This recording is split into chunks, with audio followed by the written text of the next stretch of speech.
Have you ever stopped to think why some learning experiences really stick with you? You know, the ones that actually change how you see things. Mm-hmm. While others just fall flat. Exactly. Or why some teaching methods just feel right and others feel, well, completely off. Yeah, it happens all the time. And as adults, we're always learning, aren't we? For work or personal stuff, or just because we're curious.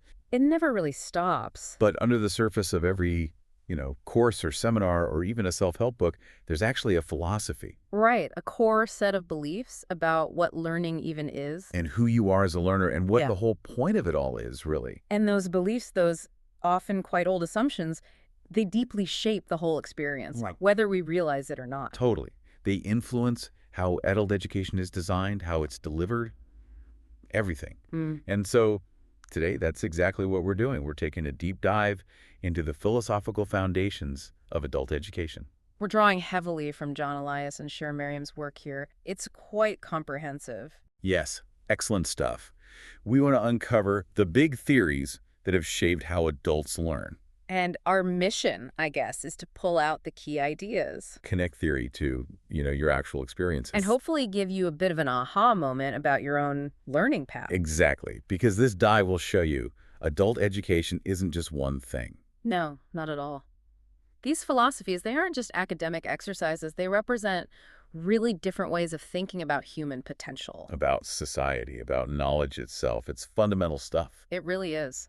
So what's on the agenda? Well, we're going to explore 7 distinct philosophies. Starting way back with liberal education. Right. Then moving through progressive, behaviorist, humanistic, radical, analytic. And finishing up with the more recent critiques from postmodernism. For each one, you'll get the core idea, maybe a key thinker, how it shows up in the real world. And also where the criticisms lie, because none of them are perfect. Definitely not. Yeah. So get ready to see the kind of invisible forces shaping how we all learn as adults. Sounds good. Where do we begin? Let's kick things off with the oldest, and you could argue the most persistent philosophy, liberal adult education. Okay. At its core, this one's all about intellectual development, cultivating the mind. Aiming to produce a, quote, good and virtuous person, not necessarily for a job, right? Exactly. Huh? It's learning for enlightenment, for its own sake. And the roots go deep, way back to ancient Greece. Yeah, think Socrates, always questioning. Or Plato's allegory of the cave, that idea of learning being this difficult process of freeing your mind. Mm-hmm. And it wasn't just memorizing facts, it was rigorous training in logic, history, philosophy, thinking skills. Right, developing that well-rounded critical mind. This ideal got a big boost during the Renaissance, too, with humanists like Erasmus. Trying to create that cultured gentleman fit for civic life. Yeah, and even in early America, you had people like Ben Franklin and his Gento group discussing morals and politics. And Jefferson's idea that an educated public was crucial for democracy. It keeps popping up. So for this tradition, the ultimate goal is wisdom. Yeah, both kinds. Practical wisdom, using knowledge in life, and also theoretical wisdom, contemplating the big questions. And it often includes a moral dimension, too, based on reason. Definitely. Fostering virtues like justice, temperance. Some thinkers even brought in a spiritual aspect, like achieving inner freedom through learning. And what really makes it distinct is the curriculum, isn't it? The focus on the classics. Huge emphasis on classics in literature, history, philosophy. The Great Books program is a perfect example. Hutchins and Adler. Right. They argued that wrestling with these foundational texts, discussing them critically, that was the real education.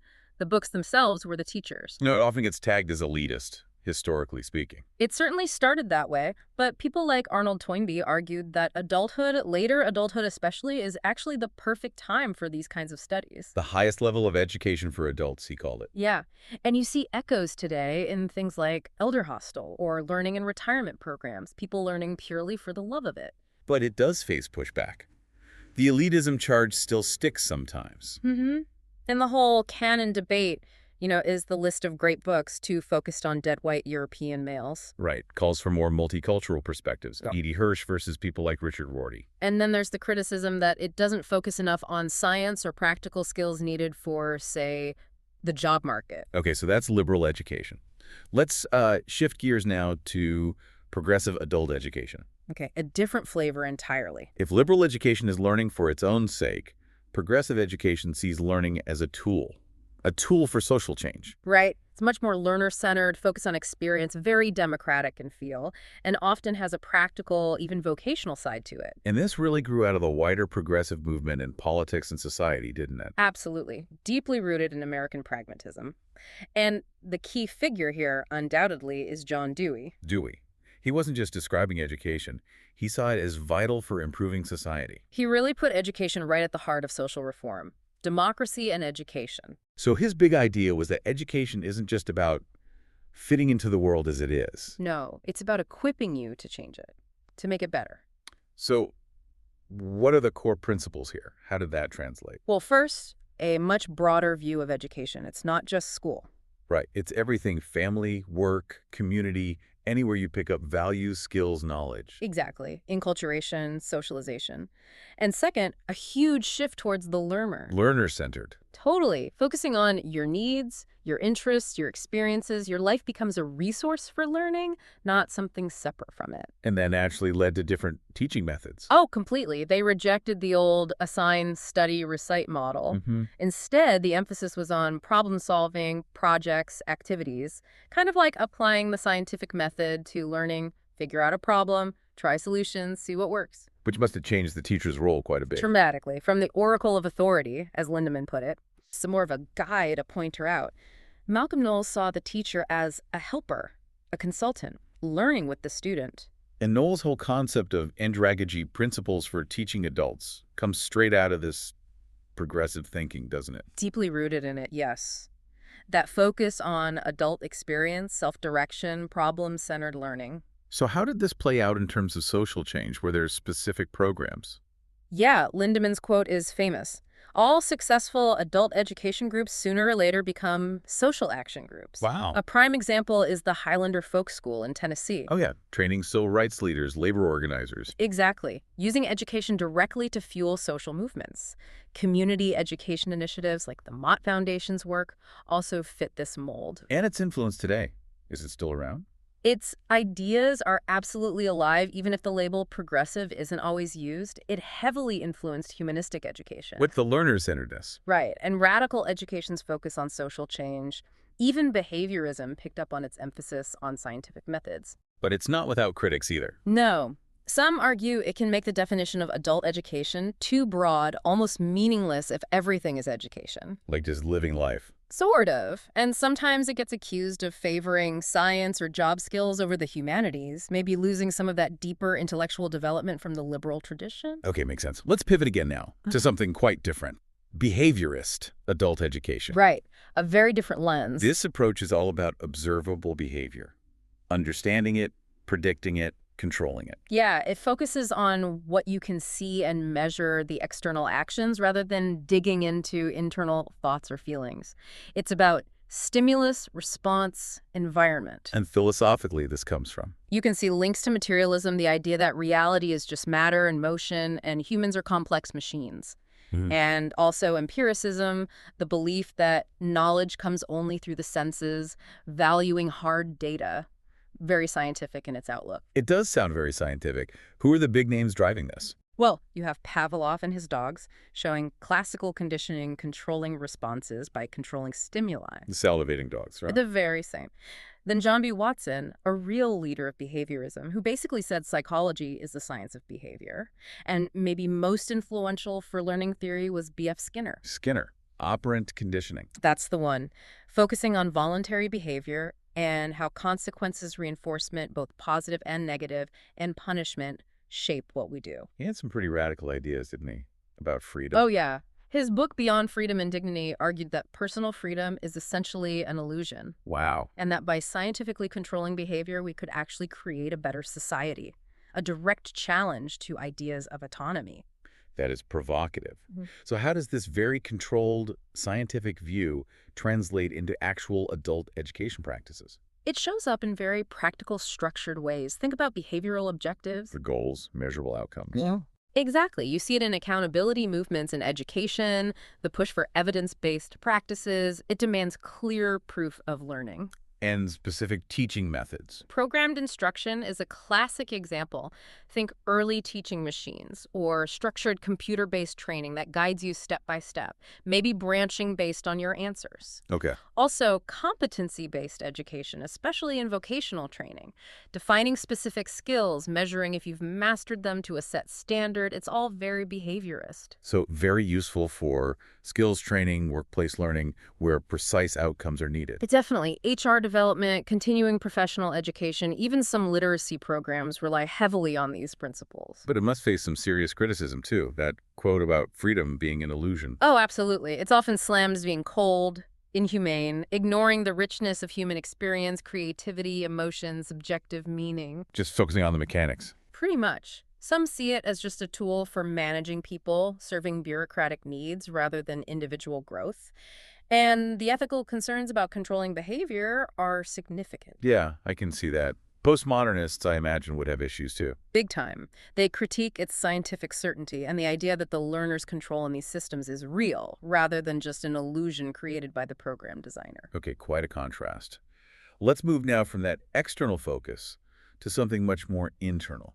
Humanistic adult education. Yes, a complete shift in perspective, the third force, they called it. This philosophy really puts human dignity and autonomy front and center, doesn't it? Developing the whole person. Absolutely. With a special emphasis on emotions, feelings, the affective side of learning. It's a direct reaction against both the perceived reductionism of behaviorism and the determinism of Freudian psychology. And its roots go back, but it really took off in the 20th century. Yeah, you can find humanist threads throughout history, but humanistic psychology in the mid-20th century was key. Figures like Abraham Maslow. Hierarchy of needs, self-actualization. Exactly, and Carl Rogers.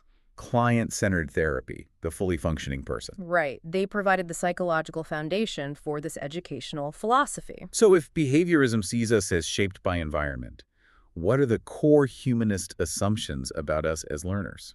Fundamentally, they believe human nature is basically good, or at least has the potential for good. Given a nurturing environment, people will naturally grow in positive ways. They stress freedom, autonomy. Our choices matter. We're not just puppets. So we have agency. Yes, and immense potential, an innate drive towards growth, towards becoming our best selves, what Maslow called self-actualization. It values reason, yes, but also intuition and emotion. That sounds incredibly optimistic and empowering. It is, very much so. So for adult education, the goal becomes what? Facilitating that self-actualization. Precisely. Helping people become self-actualizing, open to change, always learning, able to connect authentically with others. And the learning process itself. It has to be student-centered. The learner is at the heart, taking responsibility. The teacher isn't the sole authority. So the teacher becomes more of a Facilitator. creating a safe, supportive, encouraging climate. Rogers talked about the importance of teacher attitudes. Being genuine, having empathy, offering unconditional positive regard. So it's about the relationship in the environment. Very much. Learning is seen as deeply personal, experiential. It has to be meaningful to the learner. It's self-initiated, pervasive, and ultimately evaluated by the learner themselves. And this is where Malcolm Knowles fits in again with andragogy. Yes, Knowles was a huge proponent of applying humanistic principles specifically to adult learning. His assumptions about adults being self-directed using experience. Right, that adults' readiness to learn is tied to their life tasks, that they're problem-centered, intrinsically motivated. All classic humanistic ideas apply to adults. Which leads to things like cooperative learning climates, self-assessment.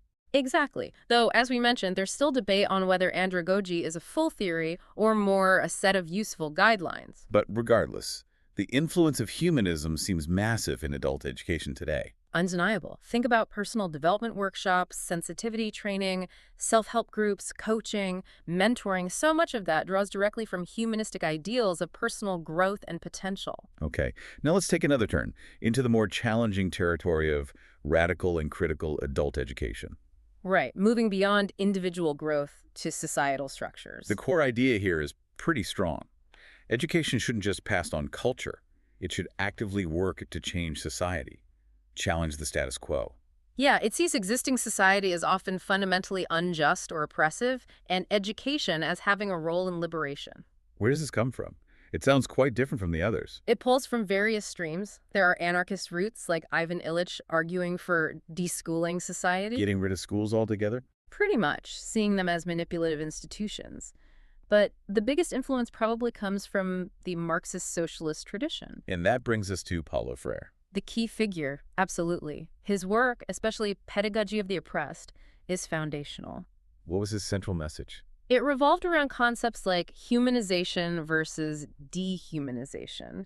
He argued that oppression damages everyone, and education can either perpetuate that or help people reclaim their humanity. Through conscientization, becoming critically aware of your social reality, not just passively accepting it, but understanding the power dynamics at play. And this happens through dialogue. Crucially, yes.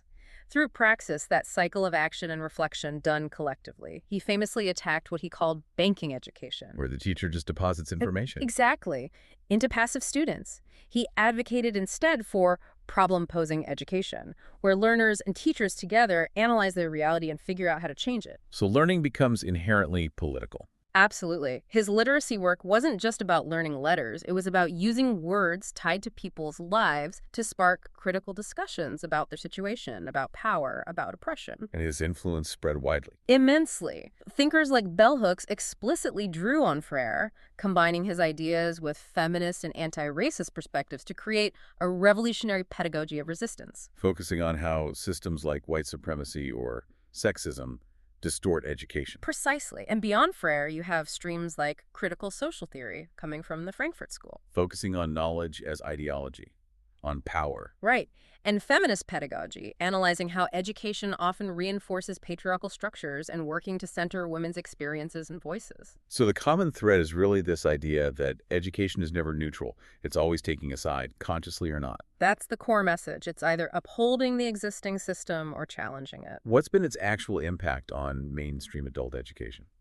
Probably less direct impact on formal programs in, say, the U.S. compared to humanism or behaviorism. But it's incredibly influential in community organizing, social movements, activist training, anywhere.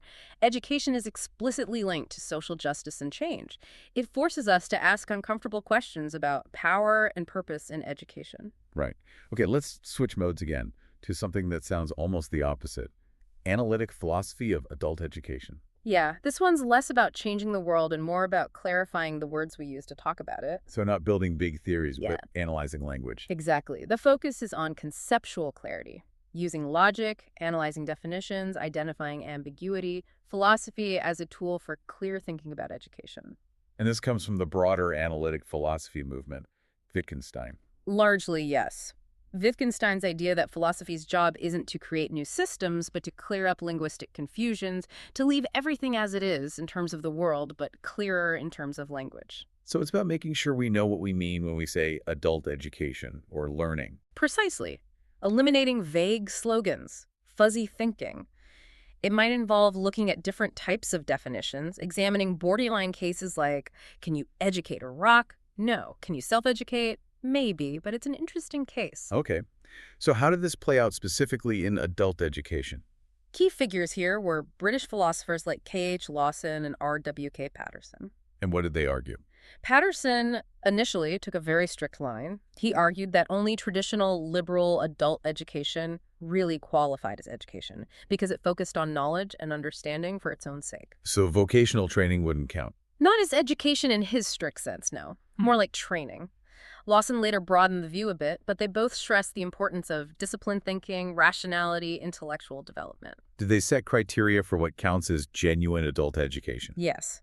Things like the learner needing to be aware they're being educated, wittingness, participating voluntarily for intrinsic reasons, having some conscious control, and, crucially, the active involvement of an educator making judgments about educational value. So it pushes back against purely student-centered approaches where anything goes. Definitely. It emphasizes the teacher's role in upholding intellectual standards.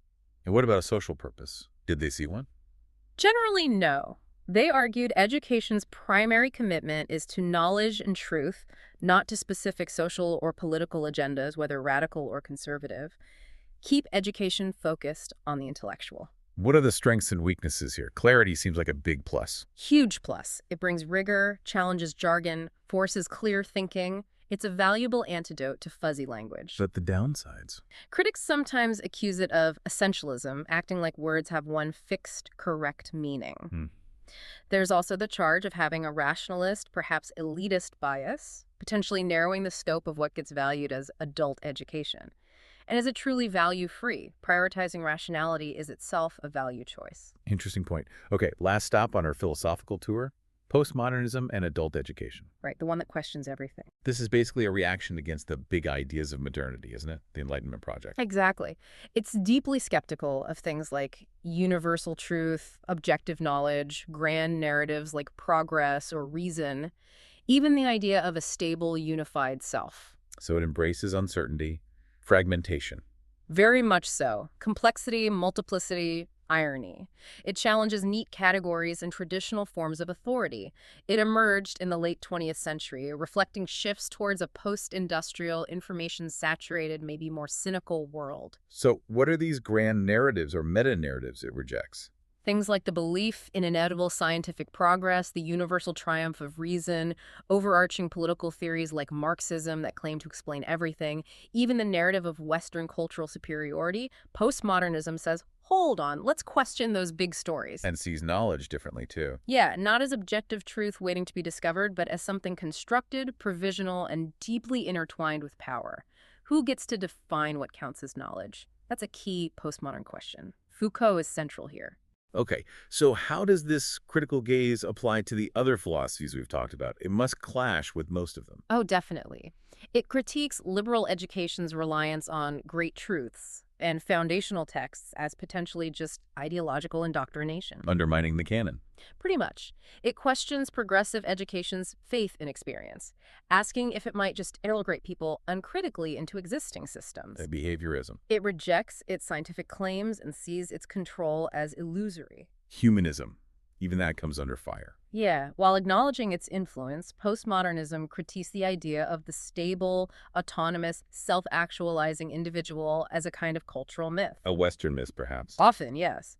It argues humanism ignores how much the self is shaped by culture and social forces. It sees the focus on the individual as potentially naive. And even radical critical theories, don't they also critique power? They do, but postmodernism finds their grand narratives like Marxism to be just another totalizing theory.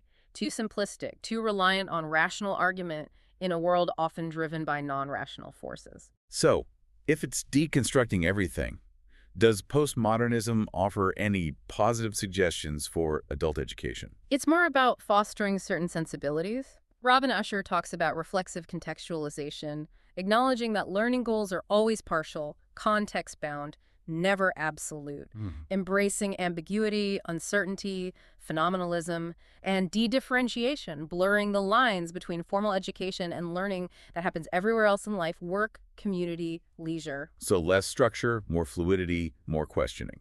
That's the gist. But postmodernism itself must face critiques.